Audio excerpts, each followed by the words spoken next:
Hey guys, how you going? Welcome back to another vid, another YouTube. Um, just sitting here at the lights and sort of reflecting on the last couple of days of some intense investigative. I said it right the first time, investigative work into some theories that are out there. Um, Such as the Q. I don't know if you guys have heard about that, QAnon. Where we go one, we go all, or I think that's it. Where we go one, we go all. Q's master plan is basically, in a nutshell, old Donald, old Donnie, the big Don, is out to basically cleanse the world. He's out to, I don't know, look, if I told you this shit, or you watched this video, if someone told you this shit, you wouldn't believe it. You wouldn't fucking believe it. Um, people, I'm a very rational thinker, so I don't just tend to jump on the bandwagon of something unless I've absolutely delved into every piece of information that I can get my hands on. I've watched every piece of information. I've watched new information. I'm watching Noddy as we speak, and the basic plan for this, I don't know what, like, there's heaps of shit going on behind the scenes that we, the human race that are at the bottom of the food chain, don't have any idea that is happening. Like, some of us are so still very asleep in our own world that we wouldn't even know this shit existed. And if someone did tell us about it, we wouldn't believe them. So you're probably watching this video thinking, this cunt's crazy, he's wearing his tin hat, he's been on the gear or whatever.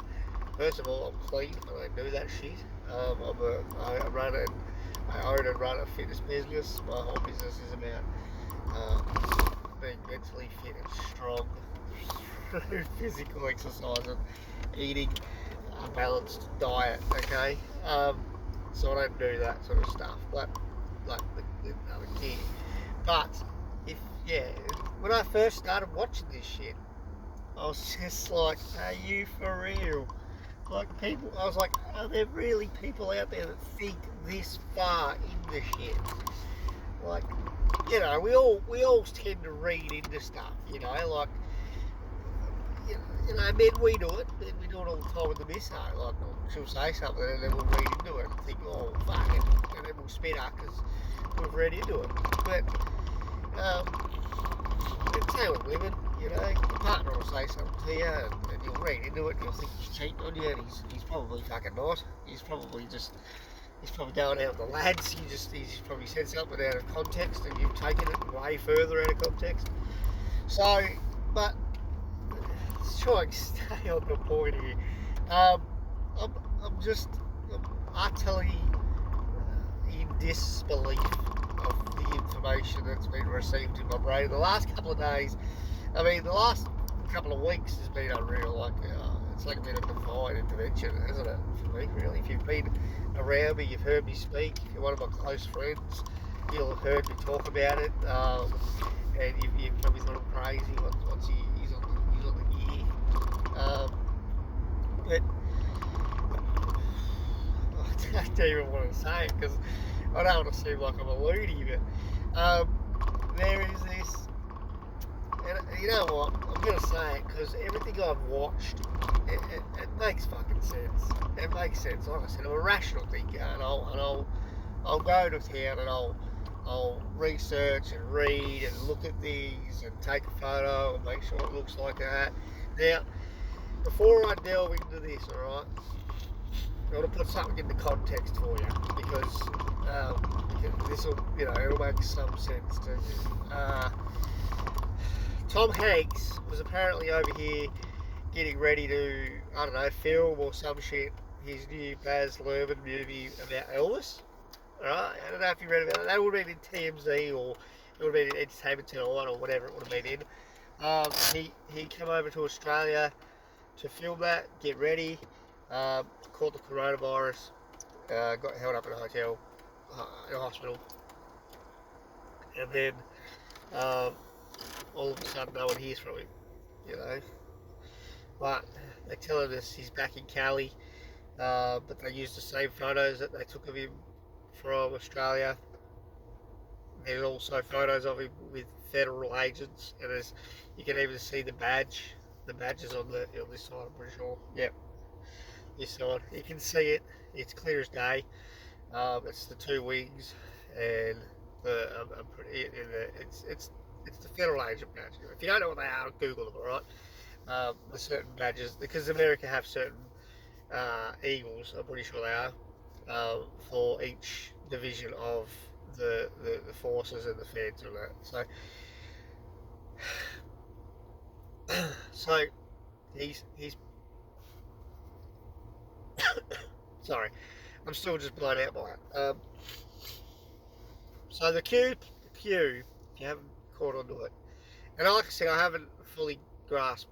I'm not sold on it, but I just wanted to let you guys, because I've probably posted a couple of videos of it already, so I wanted to sort of let you guys know where I'm at with it, right? So Tom Hanks is back in Cali, but he's under house arrest. Ellen DeGeneres is under house arrest. I can fucking guarantee you that, because I saw the device on her ankle. Like it's plain as day. All right, I told you guys to go watch the video of her on when she called Courtney Cox.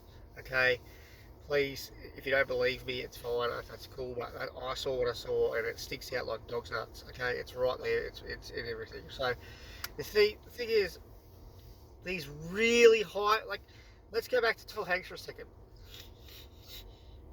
People who believe the mainstream media or believe Entertainment Tonight or believe TMZ or whoever the fuck's telling the story that's not quite all there, let's put this in perspective, okay?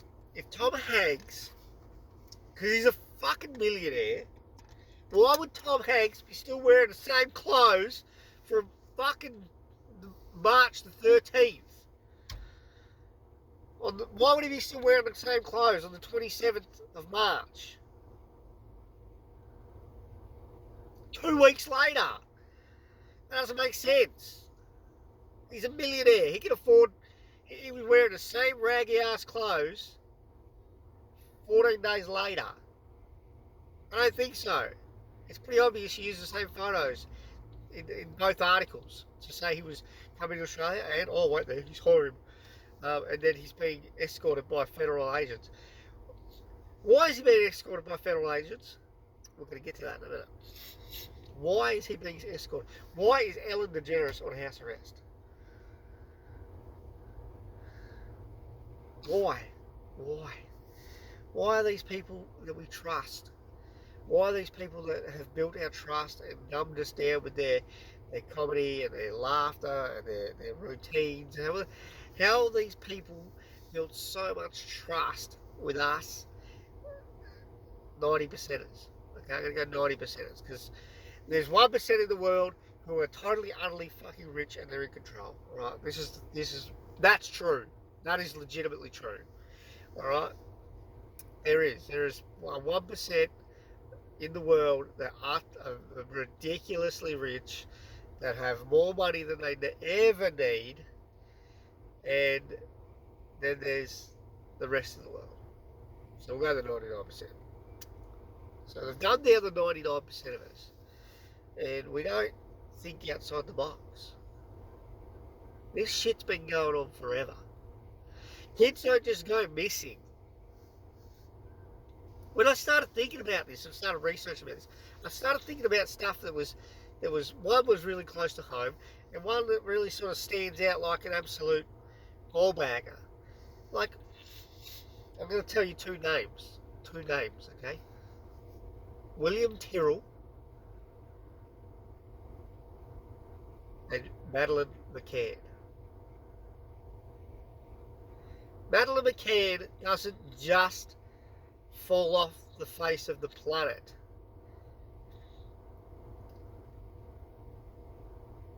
It doesn't. It doesn't just happen. Kids don't just disappear off the face of the planet every year for no reason.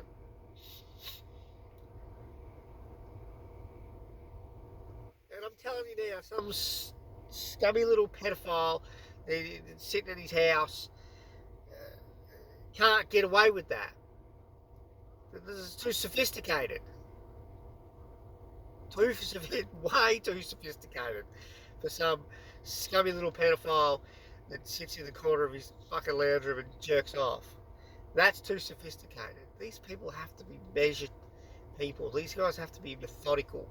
These people actually have to be intelligent. And these people that steal these kids out from underneath, out of nowhere, they've got to be rich.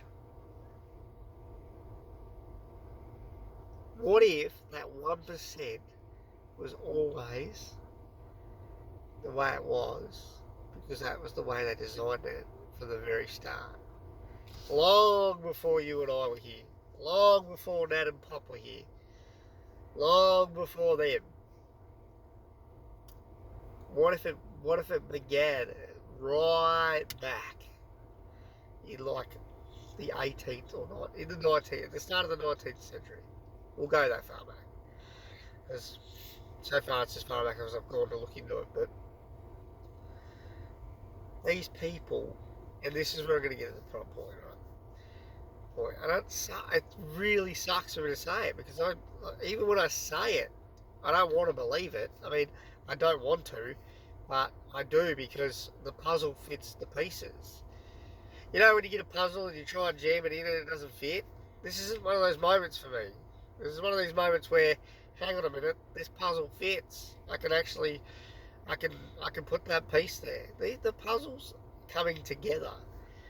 So the Q believe that the plan is that this virus was used to keep all the filthy rats and scum buckets, like really high up scum buckets, in their houses, and all the citizens as well. Because what happens is, if you flood the media with something, the general population will panic. And then the general population will want to watch that, because they're panicked. So they're out of fear, they'll keep continuing to watch the mainstream media, because the mainstream media is telling them the same shit every day, but in a different way, with a different method. Okay, but it's the same message. Okay, so let's take COVID-19 for instance. Every day we get told about the statistics. Every day we get told about how bad it is. Every day we get told by some other expert that the government's handpicked to help them tell us that we need to stay inside our houses. Now, I'm not sure what the fuck's going to happen here in Australia. I don't know if there is a massive sex trafficking ring in Australia. I don't know what the hell that is. But I do know, and I'm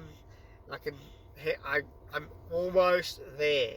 I'm almost, and today was a big moment for me to say that, because I was watching the 5:30 p.m. presser on PBS from the President of the United States give his address this afternoon. Well, it was this morning here, so at 8:30 this morning. It was about 9 o'clock actually by the time we got out there.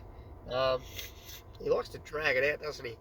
So he didn't just say the word generators once, but he said them twice.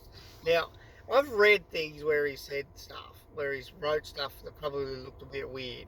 It was like, hang on, why would he say that? Why would he say that? I've been watching videos from the last 18 months of the President of the United States, and he has some really quirky little intricacies that I never really picked up on until I started learning about this master plan. I didn't realise it. And I had a friend of mine message me that I've been talking to about it. And he said, go back and watch that video. Did you catch it?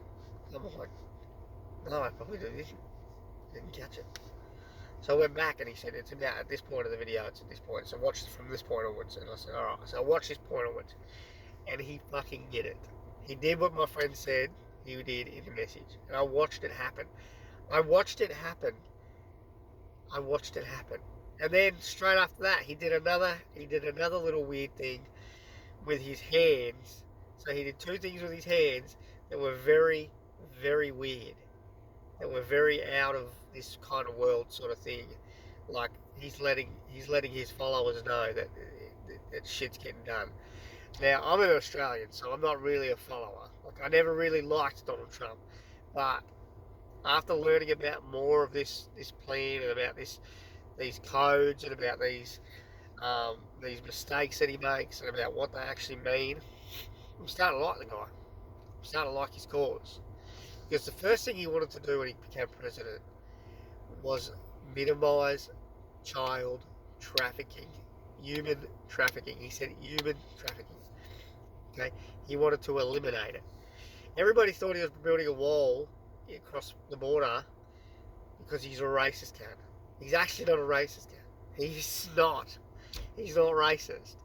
He's building a wall so he can stop people from bringing children from South America across the border.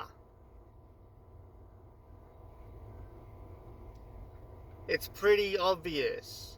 He wants to spend money on protecting children around the world, not just in America. He wants to protect children around the world. Then once you work that part out and you start learning a bit more about the plan and about the queue and what's going to happen, it starts making sense. All this, like the Tom Hanks thing makes sense. The celebrities have gone fucking crazy over the last 2 weeks, like out of their mind. I think I said it on a YouTube video where Alec Baldwin looks fucking crazy. He looks like he's gone mental. He doesn't look like himself. What is with that? David Spade, another one. Ben Stiller, another one. Ellen's been real creepy. Oprah. Now, I just want to put this into. There's another one of these things I need to give you perspective on. Okay, Oprah Winfrey, the goddess of television, the queen of television, the queen. We all know who Oprah is, don't we? Right?